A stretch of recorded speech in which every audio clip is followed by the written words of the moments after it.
jour d'un patriote.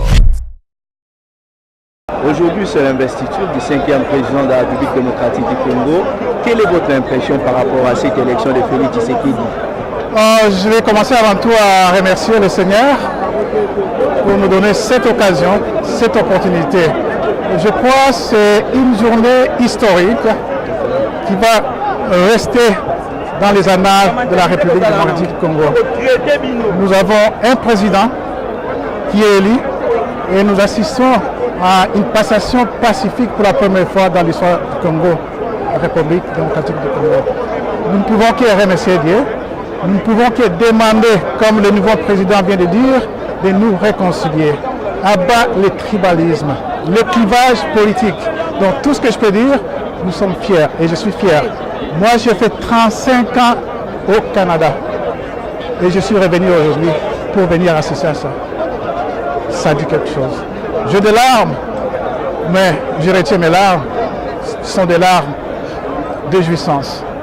Et j'invite aussi, comme le président, que tous les Congolais et les Congolaises puissent s'unir et travaillons pour mettre notre pays, développer nos pays. Moi, j'enseigne à l'université, je suis docteur, mais je rentre chez nous aujourd'hui. Merci. Merci beaucoup. C'est qui est le 5e président de la République démocratique du Congo. Quelle impression vous avez par rapport à cette investiture du président Félix Tshisekedi Tshilombo? D'abord, je suis content. C'est une journée historique, c'est une date historique pour nous les Congolais. On n'a jamais vécu ça dans ces pays. Il n'y avait pas un ancien président de la République, mais aujourd'hui, nous avons un ancien président de la République et nous avons un nouveau président de la République élu par les Congolais, par le peuple congolais. Là, écoutez, pour commencer, c'est un événement historique. D'autant qui ont pu assister à la passation du pouvoir entre le pouvoir colonial et le pouvoir élu indigène. Au jour d'aujourd'hui, nous assistons à une transition qui se fait de façon correcte, avec toute sa dimension d'émotion. Et l'on pourra dire à nos enfants qu'on a eu à assister à cela et que cela a été un élément majeur et important de notre histoire. Une passation démocratique, chose qui n'a jamais existé dans notre pays. Et c'est l'apprentissage de la démocratie qui se fait, qui se rend effective par cet acte. Alors nous pouvons que rendre gloire à Dieu et féliciter le peuple congolais ainsi que toute sa classe dirigeante pour cet acte. Et alors cette passation de pouvoir qui s'est fait dans un climat de paix, donc montre qu'un avenir de paix se profile à l'horizon de notre pays.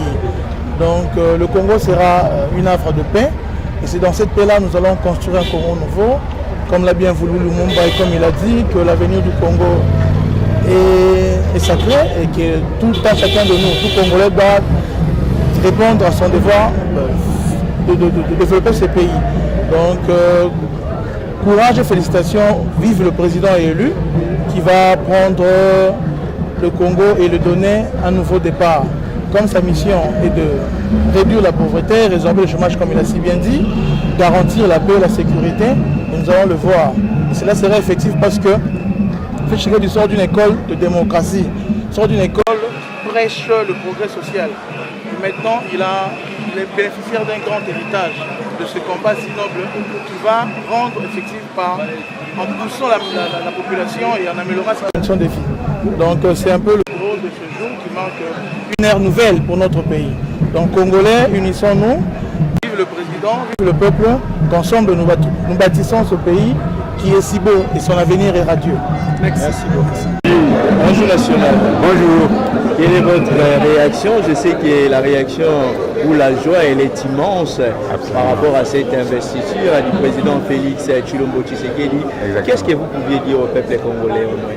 Non, le peuple congolais, quand je vois comment il jubile, je me dis le peuple congolais est en phase avec la direction politique de l'UDPS qui a combattu le bon combat, le combat pour l'état de droit et la démocratie, le combat qui est aujourd'hui couronné par l'investiture du président élu Félix Antoine Tshisekedi Tshilombo.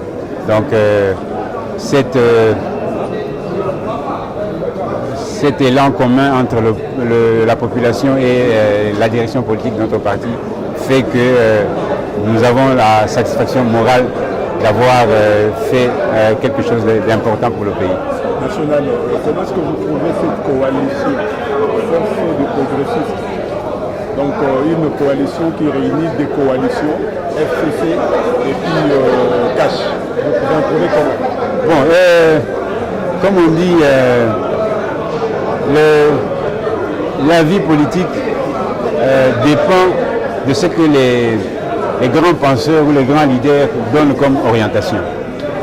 Voilà, à son événement, le président Félix trouve qu'il faut que tout le monde se mette ensemble pour que nous puissions bâtir et construire de nouveau notre pays avec la contribution de tout un chacun.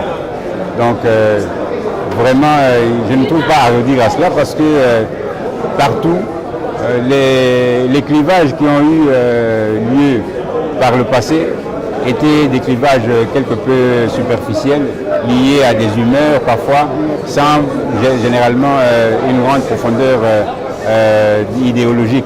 Parce que vous trouviez parfois d'un côté des partis qui se proclamaient de la social-démocratie, mais qui étaient séparés. Est-ce qu'on peut avoir plusieurs partis qui défendent la social-démocratie? Non. Donc, il était question peut-être de satisfaire à certains égos au détriment de l'intérêt général. Alors, l'idée lancée par le président Félix est de voir chaque fils du pays contribuer là où il peut et là où il veut, pourvu que l'intérêt de la nation soit en priorité, soit la priorité. Merci. Adopter ce que le président Tshisekedi nous a dit. Cette victoire-là, c'est sa victoire. La stratégie vient de lui. Ce monsieur-là devait être là, puisque c'est lui le père de cette victoire-là. Il nous a dit, si vous voulez gagner un jour les élections, n'utilisez pas la force, mais allez-y en contact avec l'adversaire et poussez-les droit au mur, afin qu'ils puissent vous laisser passer. Et nous l'avons tenté. Depuis 2011, après notre échec, nous avons beaucoup pleuré. On s'est dit, cette fois-ci, on ne va plus subir, on va commencer à capitaliser les avantages que nous avons. C'est ce que nous avons fait. Et aujourd'hui, vous avez vu vous-même, vous êtes les témoins vivants de ce transfert du pouvoir, sans violence, sans mort d'homme, sans qu'il y ait rancune entre